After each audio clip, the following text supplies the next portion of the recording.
Study IQ IAS, अब तैयारी हुई अफोर्डेबल। नमस्कार साथियों, स्टडी IQ के PCS सारथी प्लेटफॉर्म पे आप सभी का बहुत बहुत स्वागत है। आज हमारे साथ ज्योग्राफी और एनवायरनमेंट के महारथी CK करण सर हैं। CK करण सर का पढ़ाने में 15 साल से भी अधिक का अनुभव रहा है और इस दौरान इन्होंने हजारों हजारों स्टूडेंट्स को अपनी मेंटरशिप दी है, गाइडेंस दी है और इनकी मेंटरशिप और गाइडेंस में बहुत सारे विद्यार्थियों ने स्टेट PCS क्वालिफाई किया है। CK करण सर, आपका बहुत बहुत स्वागत है। Thank you sir, thank you very much. और मैं अपनी टीम को भी बहुत बहुत धन्यवाद देना चाहता हूं, जो बहुत लगन से लगे हुए हैं आपको अच्छे कोर्स देने के लिए, प्रोवाइड करने के लिए। CK करण सर, कोर्सेज पे तो हम बाद में बात करेंगे, तो पहले हम अपने विद्यार्थियों को, अपनी ऑडियंस को बता दें, जो आज हम डिस्कशन करेंगे वो ये जो स्टेट PCS के एग्जामिनेशंस हैं उनको कैसे क्वालिफाई करें और जो प्रीलिम्स टेस्ट सीरीज होती है उस पर आपसे थोड़ी सी डिस्कशन कर लेंगे। जी जी। CK करण सर, सबसे पहले सबसे बेसिक क्वेश्चन ही पूछ लेते हैं कि ये जो स्टेट PCS का एग्जामिनेशन है ये किन लोगों को टारगेट करना चाहिए, क्या सही समय रहता है जब इस तैयारी में वो लोग कूदें, तो इसका क्या है, इसका बेसिक्स आपने इतने सालों से स्टूडेंट्स को देखा है, तो आप किसी को क्या सजेशन देते हैं? देखिए, सबसे पहले आप नॉर्मल सोसाइटी, अपनी सोसाइटी में देखेंगे तो एक कॉमन सा ट्रेंड होता है कि हमारे घर में कोई ना कोई प्रशासनिक ऑफिसर होनी चाहिए। हमारे पूर्वांचल में देख लीजिए, बिहार, यूपी में एक क्रेज सा बना हुआ है, और अब तो खैर दक्षिण भारत में भी आप अच्छी तरह से क्रेज जानते हैं। जैसा हम लोगों के एप्लीकेशंस पे आपको देखने को मिलता है कि दक्षिण भारत से लेकर उत्तर भारत तक बहुत सारे अवेयर हो गए हैं प्रशासनिक सेवा में आने के लिए। लेकिन मैं ये कहना चाहूँगा कि ये सोसाइटी से उत्प्रेरित होकर या इंस्पायर होकर आप अगर प्रशासनिक सेवा में आना चाहते हैं तो बहुत कम संभावना है।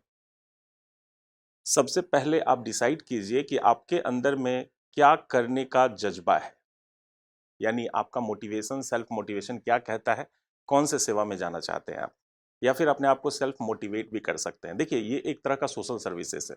प्रशासनिक सेवा का मतलब है लोगों की मदद करना चाह रहे हैं आप। बचपन से आप देश की सेवा में आना चाह रहे हैं, प्रशासन में लोगों से मिलना जुलना, सामाजिक कार्य करना, गवर्नमेंट के प्लानिंग को आगे करना, हमारे इंडिया के हर क्षेत्र को डेवलप करना, हर जगह जो समस्याएं हैं उसको दूर करना। अगर इन सब में आपको बहुत अच्छा लगता है, इन सब कामों में, तो एक पैशन के साथ आप आगे बढ़ सकते हैं। ये तो पहली बात है सर। तो मैं वो कहना चाहूँगा कि इसलिए मत आइए कि सोसाइटी में लोग कहते हैं कि नहीं हमारे घर में होना चाहिए, या वो बन गया तो आप भी बन जाइए, इसलिए मत आइए। आपके अंदर जज्बा है तो जरूर आइए, हम आपका स्वागत करते हैं। सबसे पहला क्वेश्चन तो सर हम ये देना चाहेंगे कि समाज से उत्पीड़ित होकर आना नहीं है, सेल्फ मोटिवेट होकर आइए। तो आपका मोटिवेशन सबसे बड़ा मायने रखता है, क्योंकि ये एग्जाम है, इसमें कंसिस्टेंसी चाहिए होती है और स्टडी भी करना होता है। तो पहले तो आपको ये मानना होगा कि हमें मेहनत करनी है, क्योंकि सिर्फ शॉर्टकट से होने वाला नहीं है। सबसे पहली चीज है तो ये सर, राहुल सर, आपको मैं बता दूं। दूसरा चीज है कि किन लोगों को कब से तैयारी करनी चाहिए। तो सबसे पहली बात है कि आप जो अभी कर रहे हैं, जैसे बहुत सारे लोग हैं जो अंडर मैट्रिकुलेशन ही पूछते हैं कि सर तैयारी शुरू कर दूं, तो मैं कहता हूं तुम तैयारी ही कर रहे हो। वास्तव में जब हम लोग तैयारी शुरू कर रहे थे या यूपीएससी इंटरव्यू दे रहे थे या फिर मेंस की तैयारी कर रहे थे, तो हम लोग क्या पढ़ रहे थे सर, आप बताइए। बेसिकली आप भी इस चरण से गुजरे हैं, तो इंटरव्यू तक आपने भी साथ दिया हुआ है। तो आप क्या पढ़ रहे थे? एनसीईआरटी तो पढ़ रहे थे, क्या पढ़ रहे थे? तो बेसिक चीज़ें जो आप पढ़ रहे हैं उसको अच्छे से पढ़िए, बिल्कुल अच्छे से पढ़िए। क्योंकि आप क्लास 11 12 जब भी आप 10+2 करते हैं तो आप आईएएस बनने की तरफ ही बढ़ते हैं। आपका पूरा जो सिलेबस होता है वो आईएएस का ही होता है जो एनसीईआरटी में है। तो एनसीईआरटी को बहुत अच्छी तरह से पढ़ना बहुत जरूरी है। सबसे पहले तो ये मैं कहना चाहूँगा, बाद में क्वेश्चंस की बात हम लोग कर लेंगे, लेकिन सबसे पहले बेसिक जो चीज़ें हैं, जैसे मैं कहना चाहता हूँ कि किसी भी एग्जाम में, राहुल सर आप देखिए, किसी भी एग्जाम में आप देखिए, जनरल स्टडी एक बहुत मैटर रखता है। जनरल स्टडी हर एग्जाम में पूछा जाता है, ये तो आप जानते हैं। कभी सोचा है क्यों पूछा जाता है? कभी आप लोगों ने सोचा होगा कि भाई जनरल स्टडी क्यों, हिस्ट्री पढ़ के मैं क्या करूंगा इस बन के, हिस्ट्री से मेरा लेना देना क्या है? ये भी तो हो सकता है। ज्योग्राफी पढ़ के मैं क्या करूंगा, mountain system, river system, plateau, क्या करूंगा मैं इस बन के? आईएएस बनना है मुझे, डीएम बनना है, क्या करूंगा? रेवेन्यू सर्विस में चला जाऊंगा, मैं क्या करूंगा ज्योग्राफी पढ़ के? तो ये क्वेश्चन है। अब ये क्वेश्चन इसलिए नहीं पूछा जाता कि आपको उस डिपार्टमेंट में उसकी जरूरत पड़ेगी, बल्कि इसलिए पूछा जाता है कि आप इंडिया, जो ज्योग्राफिकल एरिया है इंडिया का, उसके हर सिस्टम की जानकारी आपके पास हो। एक ऑफिसर और एक एडमिनिस्ट्रेशन में आने वाला हर व्यक्ति, हर स्टूडेंट्स को वो पता होना चाहिए कि इंडिया का इकोनॉमी कैसे चल रहा है, हिस्टोरिकल बैकग्राउंड क्या है, हमारा हमारा जो जोग्राफिकल सिस्टम है, कहाँ क्या है, कहाँ माइनिंग है, कहाँ रिसोर्सेस है, कहाँ हमारा इन्वायरमेंट अच्छा हो रहा है, कहाँ खराब हो रहा है, कहाँ हमारा इकोसिस्टम डिस्टर्ब हो रहा है। तो ये सारी चीज़ें उन सारे प्रशासनिक सेवा में आने वाले छात्रों को मैं कहना चाहता हूँ कि बेसिक रूप से बहुत स्ट्रॉन्ग कर लेना बहुत जरूरी है। तो बस सबसे पहले तो बेसिक चीज़ों क्लियर होनी चाहिए। अब सवाल है कि ये अगर बहुत अच्छे से आप कर रहे हैं तो आपकी 50% तैयारी तो यहीं खत्म हो गई। तो अगर जो मैट्रिकुलेशंस के पहले जो स्टूडेंट्स हैं ये पूछना चाह रहे हैं कि भाई मैं क्या करूं, कब से तैयारी शुरू करूं, तो मैं ये कहना चाहता हूं आप तैयारी ही कर रहे हैं, आप लगे रहिए उसी में। जब आप ग्रेजुएशन से थर्ड ईयर या सेकेंड ईयर में आएंगे तब सीरियस होने की जरूरत है। उससे पहले आप सिर्फ बेसिक चीजों को खूब स्ट्रॉन्ग कीजिए, जो आपके स्कूल कॉलेजेस में पढ़ाई जा रही है उसको स्ट्रॉन्ग करने की जरूरत है। और आप ये भी जानते हैं कि जो इसका मिनिमम ईयर है वो भी 20 ईयर 1 है, उसके पहले आप अटेम्प्ट दे नहीं सकते। तो इसके पहले आपको जो चीजें हैं एकेडमिक्स की उसको स्ट्रॉन्ग कर लेना चाहिए, मुझे लगता है। जैसे ठीक है करण सर, इसमें तो आपने उन लोगों के बारे में बात करी जो अभी स्टार्टिंग की अवधि में है, जो जी स्टार्टिंग जी के फेज में बिल्कुल है। बिल्कुल, हाँ इसी में एक तख्ता ऐसा भी आता है, एक स्टूडेंट्स का एक ये भी कैटेगरी रहती है जो वर्किंग प्रोफेशनल्स होते हैं या जिनका कुछ एज क्रॉस कर चुका होता है या कॉलेज के बाद वो निकल चुके होते हैं। उनके अंदर एक झिझक सी रहती है, तैयारी करें या ना करें। तो उस झिझक से निकलने के लिए, जैसा कि आपने बोला, सबसे पहले इंपॉर्टेंट चीज तो मोटिवेशन है। वो मोटिवेटेड है लेकिन बिल्कुल। कहीं ना कहीं इस डाउट में रहते हैं कि इस परीक्षा के फील्ड में कूदें या ना कूदें। तो इसके लिए आप उनको क्या कहना चाहेंगे? सबसे पहले राहुल सर मैं आपको एक चीज बता देता हूं, जो वर्किंग ग्रुप हैं उनको सबसे पहले इस बात का मोटिवेशन खुद ही मिल जाना चाहिए। मैं आपको बताता हूं कि जब हम लोग तैयारी कर रहे थे तो हमारे साथ कुछ टेक्निकल बंदे भी थे जो हमारे दोस्त थे, कुछ आईआईटियंस थे और कुछ थे जो स्टेट में मतलब टेक्नोलॉजी से जुड़े हुए थे, कुछ वैसे भी थे जो हिस्ट्री ऑनर्स या सोशोलॉजी ऑनर्स जो आर्ट्स से थे, ह्यूमैनिटीज से थे। उसमें हम लोगों ने पाया कि जो सक्सेस रेशियो था, वो सक्सेस रेशियो जो वर्किंग ग्रुप वाले थे हमारे सर्किल उसका ज्यादा था। क्योंकि मैं आपको बताना चाहता हूं कि आप अगर घर में बैठे हुए हैं और आप चाह रहे हैं तैयारी करना, तो आप लिख के ले लीजिए आप कितना पढ़ लेंगे। आप कहेंगे मेरे पास 24 घंटे टाइम है, आप कहेंगे 24 घंटे टाइम है, लेकिन आप सीरियसली 4 घंटे टाइम नहीं दे पाएंगे। जो जनरल ट्रेंड है मैं आपको बता रहा हूं, मेरा एक्सपीरियंस कहता है। लेकिन जो वर्किंग ग्रुप है वो लोग एकदम कॉन्सेंट्रेट है कि मुझे 8 घंटे अगर बाहर देने हैं, 8 आवर्स अगर आईटी फील्ड में देना है, तो जो मेरा समय बचता है उसी में मुझे मोटिवेट करना है अपने आप को। तो उनके पास क्या है कि एक डेडिकेशन सेल्फ बहुत ज़्यादा डेवलप्ड हो जाता है। तो वो लोग जो भी पढ़ते हैं बड़ा सीरियसनेस के साथ पढ़ते हैं। तो मैं ये कहना चाहता हूँ कि आपके पास टाइम कम है तो आपका सीरियसनेस लेवल मुझे लगता है कि ज़्यादा होना चाहिए। मैं ये नहीं कह रहा हूँ कि अदर में कम होता है, लेकिन मैंने देखा है, जैसे आप देखेंगे कि आईआईटियंस आते हैं और 1 साल में फाइनल करके निकल जाते हैं। आखिर क्या है उनमें? वो एक पैटर्न पे तैयारी करते हैं, बस वही पैटर्न जो एक बार एनालिसिस करके आगे मैं बताऊंगा आपको कि कैसे आपके टेस्ट सीरीज में कैसे अटेम्प्ट लेना है, कैसे क्वेश्चंस लेना है, इन सारी चीज़ों को आगे मैं बताऊंगा।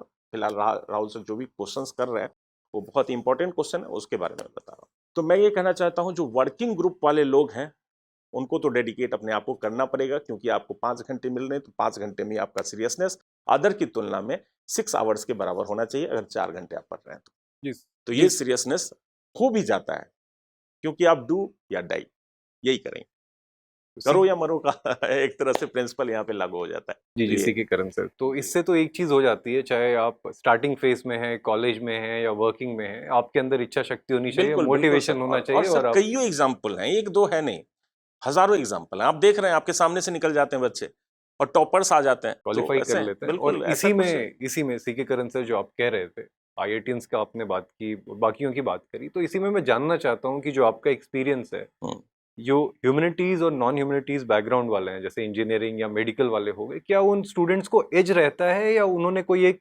स्पेशल चीज है जो डिकोड करके रखी है जिसकी वजह से वो आसानी से क्वालिफाई कर ले जाते हैं, या फिर एक मिथ है कि जो इंजीनियरिंग और मैथमेटिक्स बैकग्राउंड के रहते हैं वो थोड़ा आसानी से पेपर को क्वालिफाई कर ले जाते हैं? नहीं, इसमें मैं दोनों ही स्टूडेंट्स को एक बताऊंगा। एक ऐसे स्टूडेंट्स हैं जो रूरल बैकग्राउंड के हैं और एक ऐसे स्टूडेंट हैं जो अर्बन बैकग्राउंड के हैं। दोनों को मैं अलग अलग थोड़ा सा डिफाइन करता हूँ। एक रूरल बैकग्राउंड्स में मैं एक एग्जांपल ले लेता हूँ एक छोटे से गांव की, जहाँ पे कोई रिसोर्सेस नहीं है, उससे बताने वाला कोई नहीं है।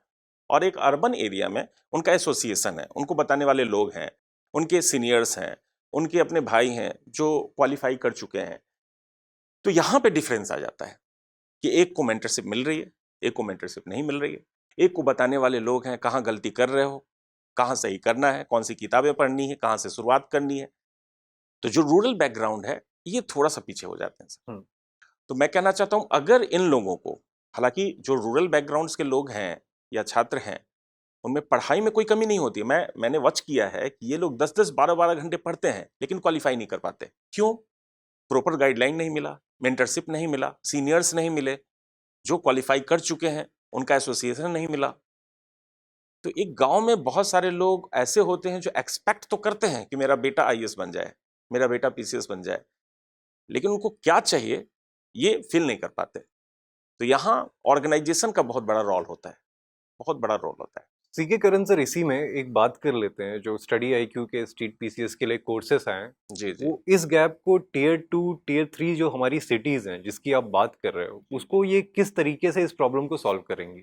देखिए, स्टडी आईक्यू पे अभी जो नया बैच लॉन्च हुआ है, जिस पे हम लोग भी वर्क कर रहे हैं और काफ़ी टीम लगी हुई है इसमें, इसमें सबसे बड़ी चीज़ क्या है कि एक मैंने देखा है इसमें प्रॉपर मेंटरशिप। इसमें क्या है मैं आपको बता रहा हूँ कि जैसे जिस टाइम हम लोग रहते थे, तैयारी करते थे, कोई रिसोर्स था नहीं, इतना ज़्यादा नेट भी नहीं था, और यूट्यूब आजकल ख़त्म ही था, वो तो था नहीं, लेकिन फिर भी हम लोग खोजते थे कि कहाँ अच्छा मैटर मिल जाए, कौन हमें बताने वाला हो। और यहाँ पे इस कोर्स में सबसे फायदे की बात क्या है कि मैं आपको बताऊं कि इसमें अगर किसी भी बच्चों को थोड़ा सा भी उलझन हो कि भाई कहाँ से शुरू करूं मैं, और क्लास में जो बताया गया है वो मुझे समझ में नहीं आ रहा है, इसका मैटर मुझे नहीं मिल रहा है, तो मैं किससे कांटेक्ट करूं। अब गांव में तो सिर्फ सबसे बड़ी समस्या थी, अब सिर्फ किताब है आपके सामने, कुछ कंफ्यूजन हुआ कहाँ, और वो भी जो राइटर है वो कैसे लिखा हुआ है, नहीं लिखा हुआ है, कम्प्लेक्सिटी आ रहा है। तो इन सब के लिए जो स्टडी आईक्यू के प्लेटफॉर्म पे जो लॉन्च हुआ है वो मुझे लगता है कि बहुत ही बेनिफिशियल है, और खास करके ये ग्रुप सी वाला, ये बी वाले जो टाउन हैं जिसको मेंटरशिप नहीं मिल पाता है या कोई ऐसे सीनियर नहीं मिल पाते हैं, तो मैं कहना चाहूंगा राहुल सर ये बहुत ही बेनिफिशियल होगा उन लोगों के लिए, क्योंकि वो जब चाहें, जितनी बार चाहें, इसको वेरीफाई कर सकते हैं, अपने क्वेश्चंस को पूछकर, अपना डाउट्स को पूछकर, इवन अपने काउंसलिंग प्रोग्राम को पूछ के कब शुरू करना है, कब क्या पढ़ना है, कौन सा बुक पढ़ना है, नहीं, तो ये सब प्रॉपर गाइडलाइंस उसमें शामिल रहेगा।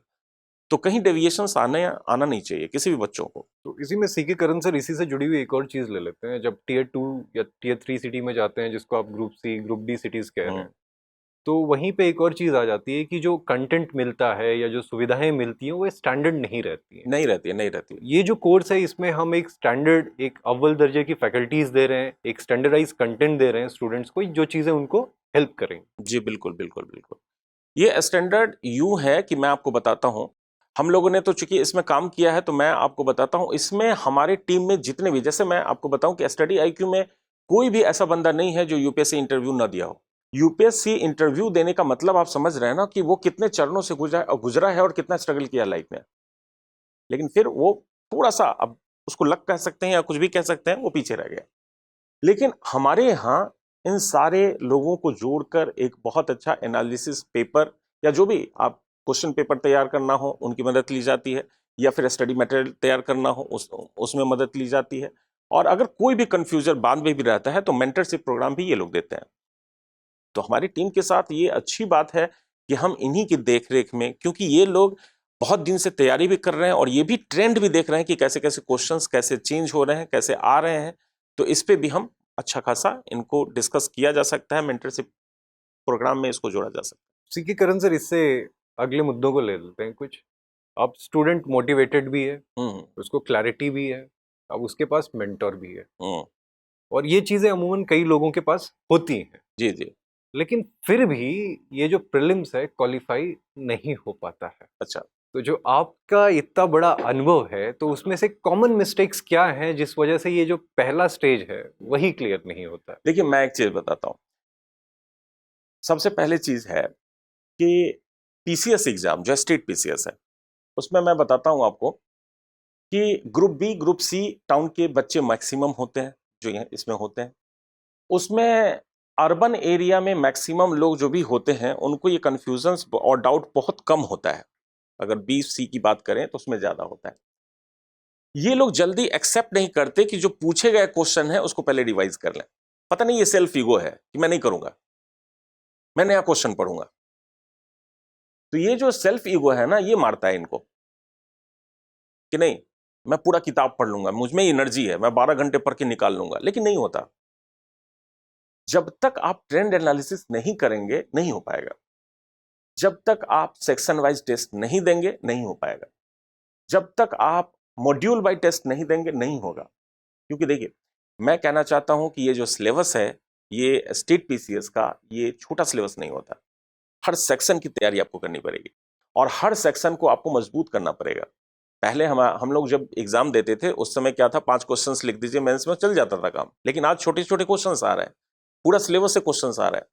इसलिए आपको इंटेंसली और एक्सटेंसली दोनों पढ़ना पड़ेगा और स्टडी करनी पड़ेगी। और सबसे बड़ा चीज है कि जो प्रोग्राम हम लोगों का टेस्ट सीरीज का है वो बहुत ही बेनिफिशियल होगा इस पर, जो सेक्शन वाइज टेस्ट हम लोग ले रहे हैं। ठीक है करण सर, उस पर आएंगे हम लोग डिस्कशन करने के लिए। इससे पहले जो है एक महत्वपूर्ण चीज जो आपने बोली है वो प्रीवियस ईयर्स क्वेश्चंस की देख रेख में जो है करने का है। अब प्रीवियस ईयर्स क्वेश्चंस भी अगर आप उठा लोगे वो बहुत बल्कि हो जाता है, 20 साल 30 साल।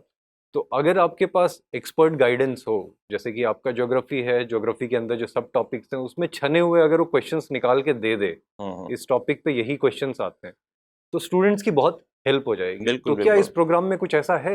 हाँ बिल्कुल है। जैसे इसमें क्या है कि मैं आपको बता रहा हूँ, जैसे कोई टीचर्स अगर लेक्चर ले रहा है, जैसे मान लीजिए कि मैं फिजिकल ज्योग्राफी से क्लास शुरू कर रहा हूँ, इंटीरियर स्ट्रक्चर ऑफ अर्थ पढ़ा रहा हूँ। तो इंटरनल स्ट्रक्चर ऑफ अर्थ में जितने सारे क्वेश्चंस अब तक आए हुए हैं उसको पहले मैं क्या करूंगा, पहले करूंगा एनालाइज करूंगा उसको कि किसको इसमें रखा जाए, क्योंकि सारे क्वेश्चंस तो पूछ नहीं सकता। और हर एग्जाम, हर PCS, जैसे झारखंड PCS है या बिहार PCS है, सबके पूछने का जो पैटर्न होता है वो थोड़ा थोड़ा अलग अलग होता है। तो जो टीचर बहुत एक्सपीरियंस है उन सारे क्रीम चीजों को निकाल के बच्चों को दे देता है कि आपको इस पे फोकस करना है। जैसे आप देखेंगे कि PCS में इन्वायरमेंट के क्वेश्चंस 9 के बराबर होते हैं और कोई कोई टीचर PCS में इन्वायरमेंट के बहुत सारे क्वेश्चंस आपको दे दिए, कचरा है, आप क्या करेंगे फर्क। तो आप उस चीज पे ज्यादा फोकस करें जो एक ट्रेंड बना हुआ है, तो इससे काफी बच्चों को मदद मिल जाती है, मैं ये कहना चाहूंगा। और जैसे हम लोग क्लास लेते हैं, जैसे कोई टॉपिक लेते हैं, तो उसके बाद फिर हम क्या करेंगे, सेक्शन जैसे ही समाप्त होगा एक फुल क्वेश्चंस टेस्ट ले लेंगे, तो उससे काफी मदद मिल जाती है। और हमारे YouTube पे भी आप देखेंगे कि बहुत सारे बच्चे जो जमा हुए हैं और हम लोगों का क्लास करते हैं, वो लोग बहुत सारे ऐसे हैं जो कोर्स ज्वाइन किए, उसके बाद इंटरव्यू देके फाइनल सिलेक्शन ले लिए, लेकिन कुछ ऐसे भी हैं जो सिर्फ YouTube से ही कर गए। हम लोग के चैनल में आता है मैसेज कि सर हमने कोर्स तो ज्वाइन नहीं किया, लेकिन वीडियो आप लोगों का इतना अच्छा होता है कि सिर्फ उससे ही हम लोगों ने क्वालिफाई कर लिया है। तो आप कंसिस्टेंसी के साथ प्रैक्टिस करते रहें, पेपर प्रैक्टिस करते रहें, क्वेश्चन डिस्कस करते रहें, सिलेक्शन क्यों नहीं होगा, सिलेक्शन तो होगा ही। सिलेक्शन उनका नहीं होता है जिसमें विल पावर की कमी होती है, तो मैंने पहले ही आपको बता दिया था। देखिए करण सर, एक चीज ये बताइए, पेपर प्रैक्टिस करना है लेकिन कब से करना है, ये भी तो एक इम्पॉर्टेंट चीज है जिसपे स्टूडेंट जो है थोड़े कंफ्यूज रहते हैं। हाँ, या जब आप शुरू से तैयारी कर रहे हैं तभी से क्वेश्चंस लगाना चालू कर दीजिए, या एक बार खत्म हो गया सिलेबस रिवाइज कर लिया उसके बाद लगाएं, कब से शुरू करें? देखिए, सबसे पहले कि डिसाइड कीजिए कि अटेम्प्ट कब लेना है आपको। ये मैटर करता है कि किस ईयर में अटेम्प्ट लेना है। अब पता चला कि आपको अटेम्प्ट लेना है 2027 में, प्रैक्टिस अब से कर रहे हैं आप, 3 साल बाद हो सकता है पैटर्न चेंज हो जाए। तो पहले तो ये डिसाइड कीजिए कि आपको कौन से ईयर में बैठना है। मान लीजिए आपको 2024 में बैठना है, तब तो हम लोगों के साथ आ जाइए आप। जो बैच हमने शुरू किया है बहुत बेनिफिशियल है और उसमें प्रॉपर गाइडलाइन, मेंटरशिप प्रोग्राम है, टेस्ट सीरीज है। क्या चाहिए आपको, राइटिंग स्किल है, उसकी समस्या भी सॉल्व होने वाली है। तो आपको पहले डिसाइड करना होगा कि हमें किस ईयर में देना है। अब यह है कि आप मैट्रिकुलेशन में हैं, आप सोच रहे हैं अभी से ही प्रैक्टिस करें, अच्छी बात है, आप करते रहिए, लेकिन मैं ये कहना चाहता हूं कि थोड़ा ट्रेंड देख के प्रैक्टिस कीजिए। जो जनरल कॉमन चीजें हैं, जैसे आप करंट अफेयर्स पढ़ते हैं, आदत है आपको, तो पढ़ते रहिए। आपका जो NCERT है जो बचपन में आपने तैयार किया उसको करते रहिए। और इसमें जैसा कि आपने बोला कि प्रैक्टिस करते रहिए, इसमें क्वालिटी को प्रेफरेंस देना चाहिए ना कि क्वांटिटी को, जो कि मुझे लगता है। देखिए, क्वालिटी और क्वांटिटी क्या होता है मैं आपको बताता हूँ। क्वांटिटी का मतलब है मेंस पॉइंट ऑफ व्यू से आप पढ़िए, क्योंकि मेंस में तो आप जान रहे हैं जनरल स्टडी में जो भी चीजें हैं वो पूछ दी जा रही हैं, लेकिन आपको थोड़ा सा एक्सटेंसिव होने के साथ कुछ ना कुछ इंटेंसिव स्टडी तो करना ही पड़ेगा। फोकस्ड एरिया जिसको हम कहते हैं उस पर काम करना पड़ेगा, क्योंकि आप भी बहुत दिनों से लगे हुए हैं इसमें, एक्सपीरियंस आपको भी है। तो आप जानते हैं कि जो लोग कुछ फोकस्ड कर लेते हैं चीज़ों को तो प्रीलिम्स में वो निकल जाते हैं। कुछ चीज़ें आपकी स्ट्रांग है, जैसे पॉलिटी आपका स्ट्रांग है, आपका इकोनॉमी स्ट्रांग है, ज्योग्राफी है, तो वो आइडिया लगा लेगा कि इसमें मेरा गलत नहीं होगा, 1 से 2 गलत होगा, इसमें नहीं होगा। लेकिन किसी किसी को लगता है ना कि इकोनॉमी में मुझसे नहीं बनने वाला है, मैं कितना भी याद कर लेता हूँ कंफ्यूज हो जाता हूँ। ठीक है, चल सकता है थोड़ा सा। तो आपका जो अच्छा पोर्शन है उसको तो पहले एकदम स्ट्रांग कर लीजिए, जिसमें आपको बहुत मजा आता है। ऐसे तो मैं कहूंगा हर सब्जेक्ट को स्ट्रांग करना है आपको, लेकिन फिर भी जिसमें आपको लगता है कि नहीं मैं इस सब्जेक्ट को जीता हूं, मुझे अच्छा लगता है, उसको एकदम 100% कर लीजिए। और उसके बाद क्वेश्चन प्रैक्टिस आपको कैसे करना है। जैसे क्वेश्चन प्रैक्टिस में एक चीजें होती हैं कि बिना पढ़े आप क्वेश्चन लगाने जाएंगे तो आप 2 मिनट 5 मिनट से ज्यादा क्वेश्चन नहीं देख पाएंगे, डिप्रेस हो जाएंगे और बंद कर देंगे। हम लोगों के समय में यही होता था कि हम लोग ईगो पालते थे, बनेगा कैसे नहीं क्वेश्चन, पूरा चैप्टर पढ़ा गया है, लेकिन चैप्टर पढ़ने के बाद आपने क्वेश्चंस को पहले कभी नहीं देखा, फर्स्ट टाइम देख रहे हैं आप। तो आप क्या कीजिए, पहले एक चैप्टर पढ़िए, उसके बाद उस चैप्टर का क्वेश्चन देखिए जो आए हुए क्वेश्चन है, और ये भी देखिए कि किस साल आया हुआ है। ऐसा नहीं कि आप 1991 का क्वेश्चन सॉल्व कर रहे हैं। करण सर, इस पे जो आप बोल रहे हैं, आप एक अपना स्ट्रॉन्ग पॉइंट पकड़िए और उसको जी लीजिए उसको। तो कई बार ऐसा भी होता है, स्टूडेंट बह जाता है, पॉलिटी पढ़ रहा है तो पॉलिटी ही पढ़ते जा रहा है। बिल्कुल होता है, और कई बार ऐसा इंटरेस्ट भी जागता है, आपको किसी सब्जेक्ट से लगाव हो जाता है, आपने हिस्ट्री पढ़ी लेकिन वो आपको नेगेटिवली अफेक्ट करता है एग्जामिनेशन में। तो ये जो बहने की प्रक्रिया है, आप फ्लो में बह गए, अब फिर से रिवर्ट कैसे किया जाए मीन पे कि भाई तैयारी मेरा फोकस है, ये किसी सब्जेक्ट से दिल नहीं लगाना है। नहीं, मैं इसमें पॉजिटिव चीज लेना चाहता हूँ, आपका नेगेटिव नहीं लेना चाहता हूँ। पॉजिटिव चीज क्या है कि आपको पढ़ने की आदत लग रही है, आपकी सिटिंग कैपेसिटी बढ़ रही है। अब आपकी सिटिंग कैपेसिटी बढ़ रही है, पॉलिटी खत्म हो गया तो आप में कॉन्फिडेंस भी तो आ रहा है कि 30% मेरा सिलेबस खत्म हो गया। आपका जो पॉजिटिविटी है अंदर से, एनर्जी डबल हो रहा है, ये भी तो देखिए। आप 8 घंटा से 9 घंटे बैठ रहे हैं, कुछ भी पढ़े आप कॉमिक्स पढ़े, लेकिन सबसे पहला चीज है आप सिटिंग कैपेसिटी डेवलप कीजिए। हमारे इंडिया में सबसे बड़ा प्रॉब्लम क्या है कि लोग बैठ के पढ़ते ही नहीं है और कैपेसिटी है नहीं। जब टाइम आएगा मेंस लिखने का, उस समय 8 घंटे बैठ जाएंगे, वैसे नहीं बैठते। तो मैं कहना चाहता हूं कि अगर आप में पढ़ने का हैबिट है, पॉलिटी आपने पढ़ लिया पूरा, लक्ष्मीकांत खत्म कर लिया, मजा आ गया आपको एकदम, तो आपका जो मोटिवेशन है ना हिस्ट्री के लिए भी जग जाएगा। और मेरा मानना है कि जगता है। पीसीएस की तैयारी कर रहे हैं, आईएएस की तैयारी कर रहे हैं, तो आप में वो जज्बा जग जाएगा ऑटोमेटिक, क्योंकि आपका हैबिट डेवलप हो गया है। क्योंकि कहीं ना कहीं पॉलिटी हिस्ट्री से भी इंटरलिंक्ड है, फिर हिस्ट्री ज्योग्राफी से भी इंटरलिंक्ड है, फिर इकोनॉमी से भी इंटरलिंक्ड है, और फिर वो एनवायरनमेंट में आएगा, फिर साइंस एंड टेक में जाएगा, वो पूरा का पूरा एक चीज आप अवेयर होंगे ना, बहुत मजा आएगा, दूसरे से लिंक होगा।